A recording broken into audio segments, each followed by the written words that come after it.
Anyone who is superficially familiar with ancient Egyptian civilization should by now be aware of a very curious quirk in the orientation of the Egyptian people, who refer to southern Egypt as Upper Egypt and northern Egypt as Lower Egypt. How many people have ever thought about the implications of that datum? What does one do with it? What we have done is what reason dictates, and that is to invert the map to its proper position. To correct for the fact that the most ancient, well-known civilization equated south with up and north with down. Thus, Asia is to the left of Egypt, not to the right. Europe is beneath Egypt, not above it. Jacob H. Carruthers.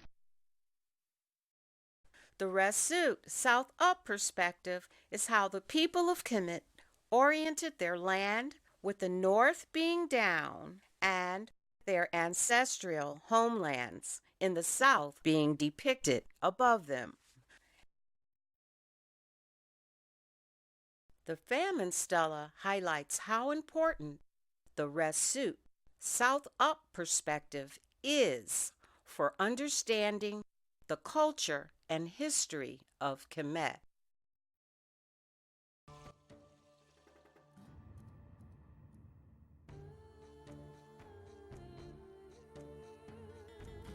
Seba Sheikh Joke, true of voice, stated in relation to the Leakey's research on human origins in Africa. It means that the whole human race had its origin, just as the ancients had guessed, at the mountains of the moon. Seba Yosef ben Yochanan, Doc Ben, true of voice, stated that the people of Kemet and their culture came from the beginning of the Nile, where the Necher Hapi dwells at the foothills of the mountains of the moon.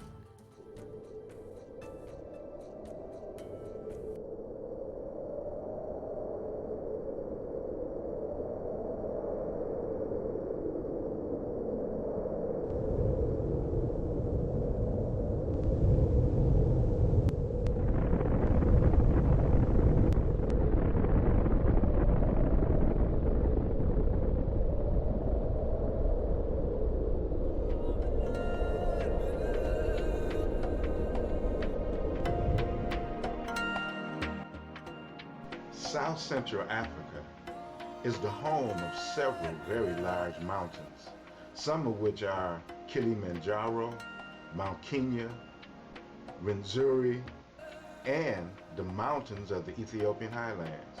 Collectively, they all can be called the mountains of the moon. They are parts of very long mountain ranges in Tanzania, Kenya, Ethiopia, and the Congo. Most of these mountains were once active volcanoes. These eruptions and lava flow formed the Great Lakes of Africa, two of which are Natron and Turkana. These eruptions also split open the earth to form the Olduvai Gorge and the Great Rift Valley, where some of the oldest human remains have been unearthed.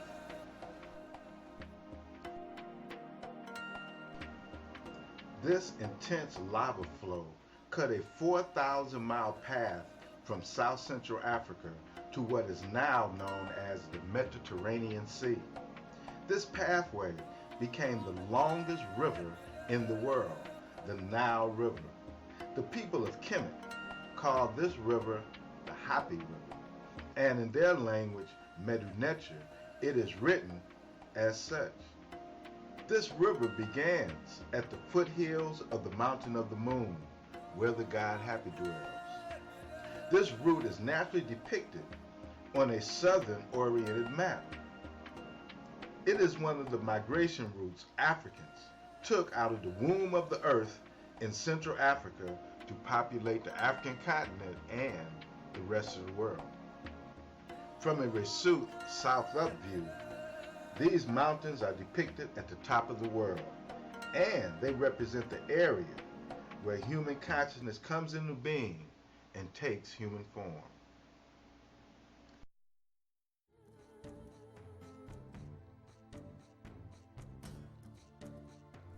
The Famine Stela illustrates the importance of the South. The focus is on the Necher Khnum and his temple, located in Elephantine.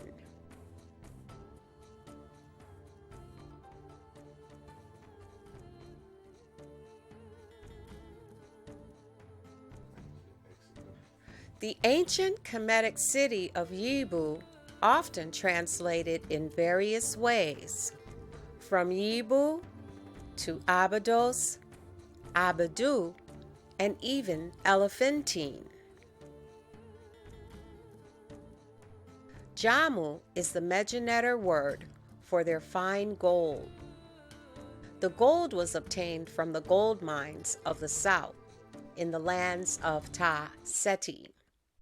The Famine Stela details the large deposits of precious stones, building materials, and minerals that existed there.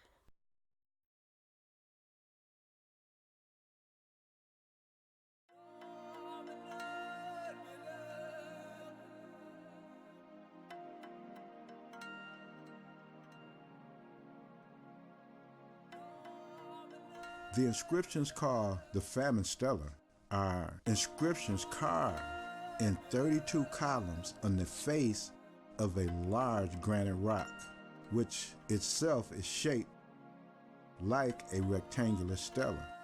The carving is a decree sent to the governor of the city in the south called Elephantine. In it, the Nsu Biti informs the governor that he is distressed over the country's 7-year famine, and he has consulted a Hari Habet of Imhotep.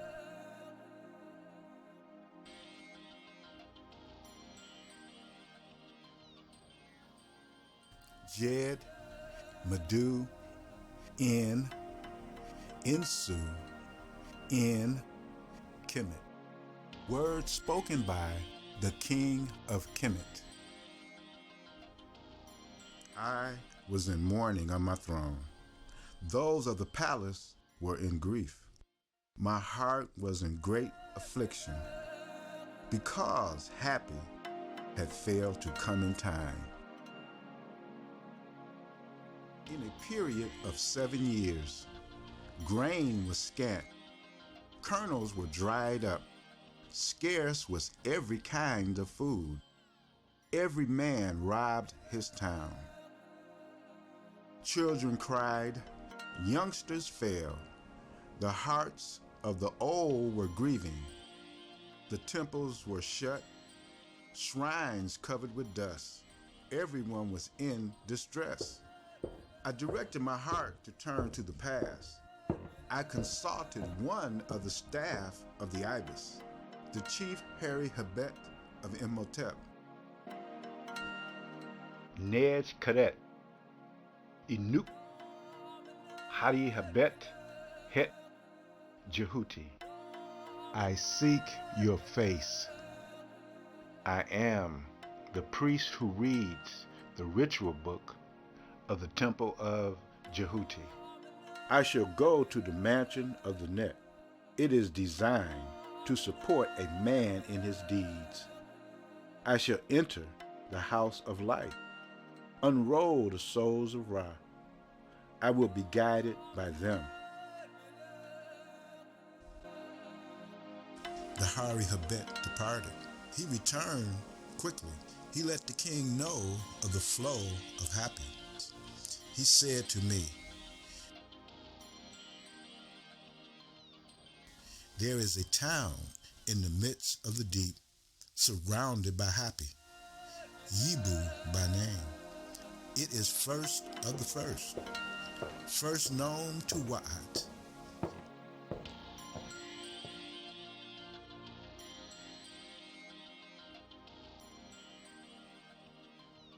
Inej Karet, Inuk, Hari Habit, Het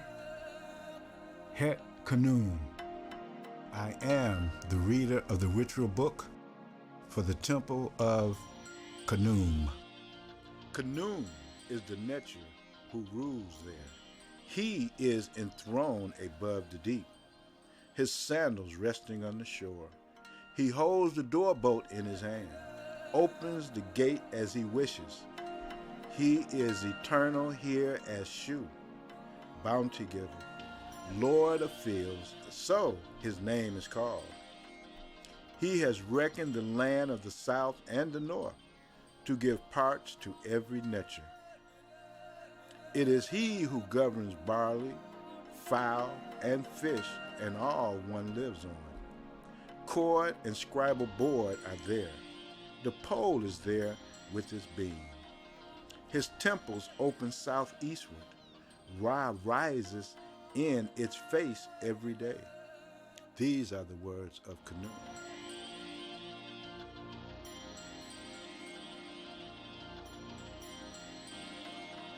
His temple opens southeastward. Ra rises in its face every day.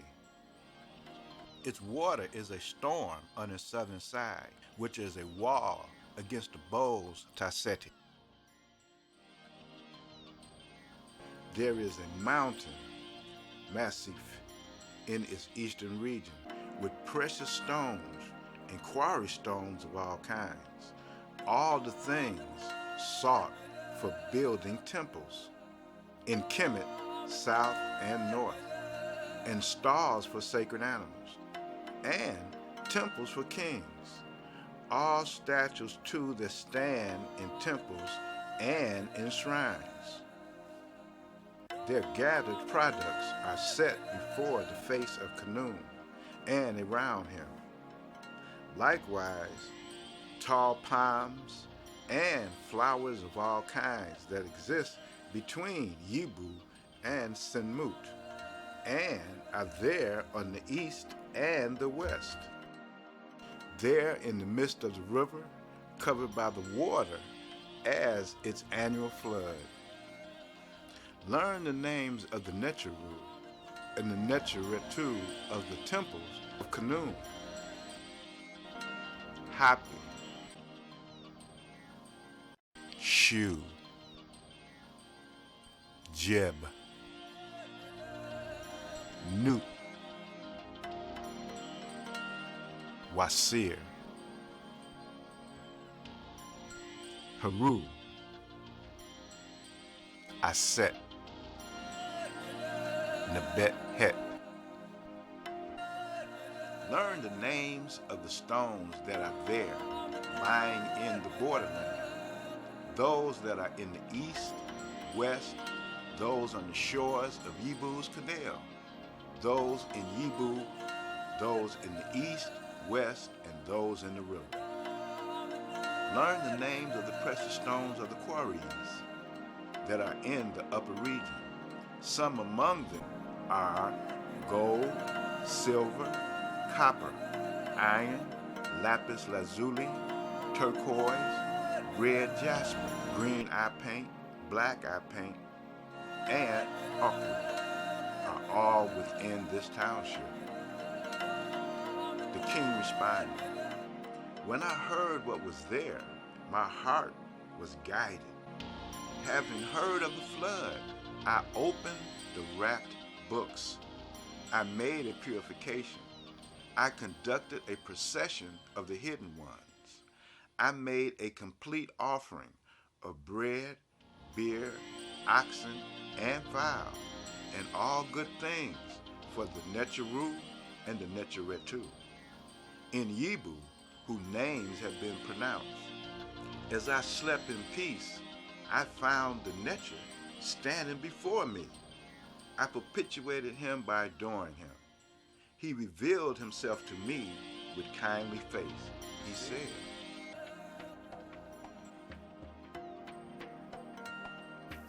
I am Khnum, your maker.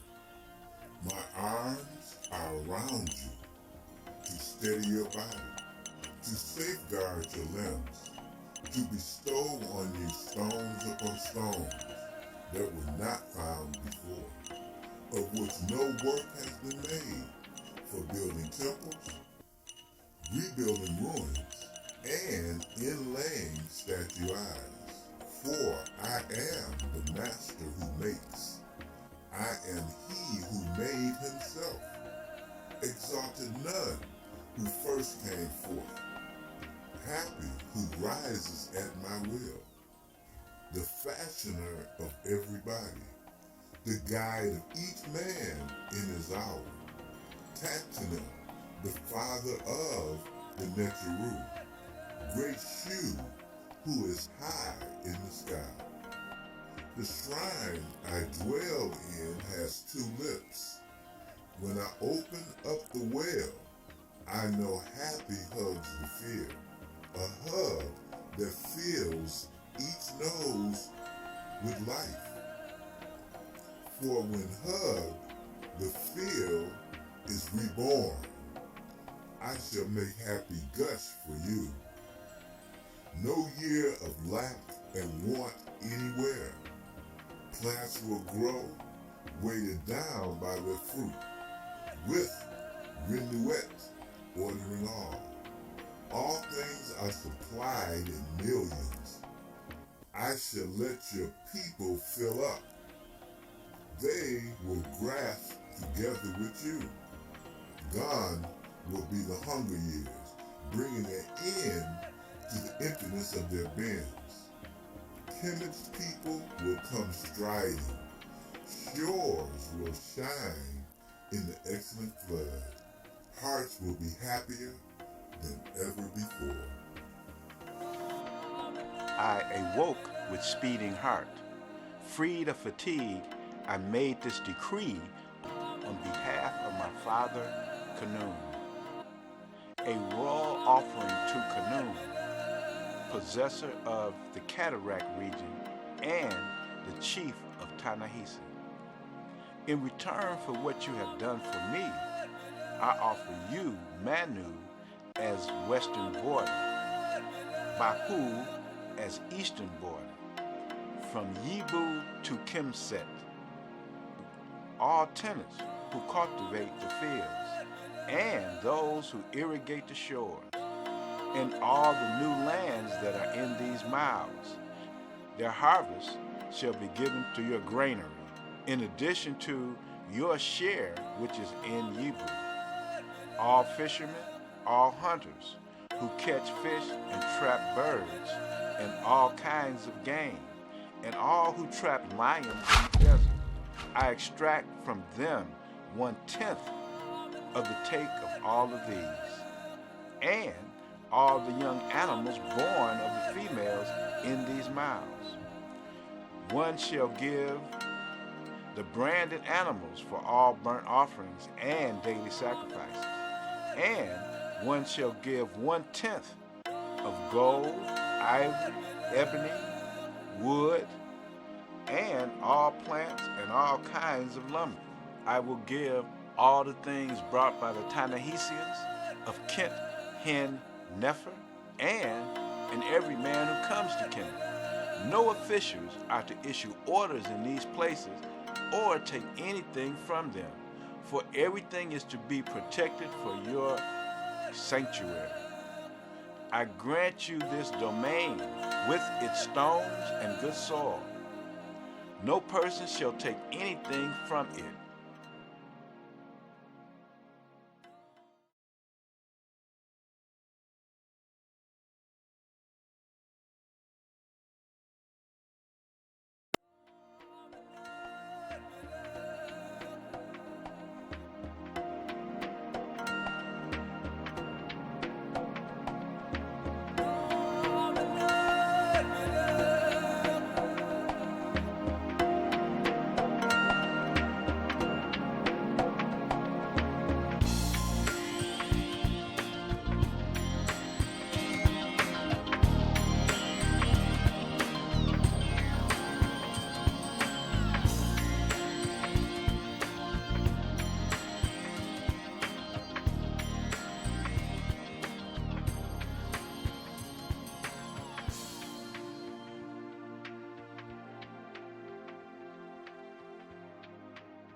The presentation of food offerings in temples and in tombs was called the Urit Hotep-di-nesu, which means performing the ritual of Hotep-di-nesu, an offering which the king gives.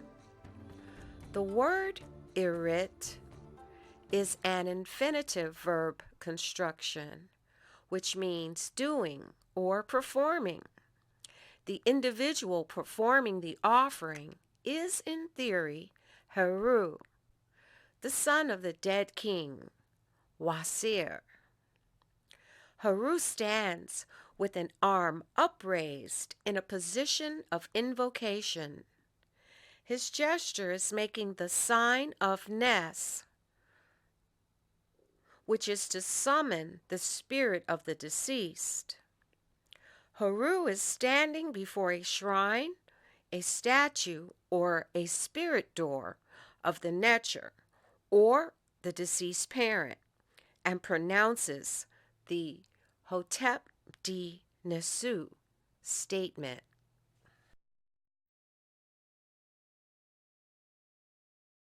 The statement Hotep-di-nesu extends back to the Old Kingdom and may even have its origins in pre-dynastic times. In the Old Kingdom, this statement is often used in reference to favors of various kinds given to the people by the king. Among such gifts we find clothing, coffins, sacrificial animals, or even a rank or a title.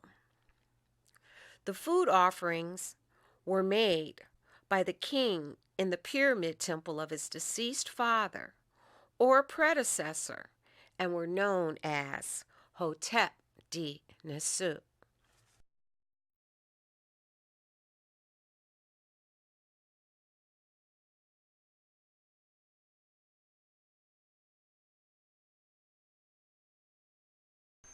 The following Hotep-di-nesu statement is from the funerary monument of King Senwar-Seret and dates back to the 12th dynasty of ancient Kemet. Hotep-di-nesu wasir, neb jedu necher, ea neb abeju df, pret, heru ti, hinket, kahu, apeju, shesh, minket, ket, nebet, neferet, wabet, ankti, necher, in, ka in, amaki, sin waseret, ma karu.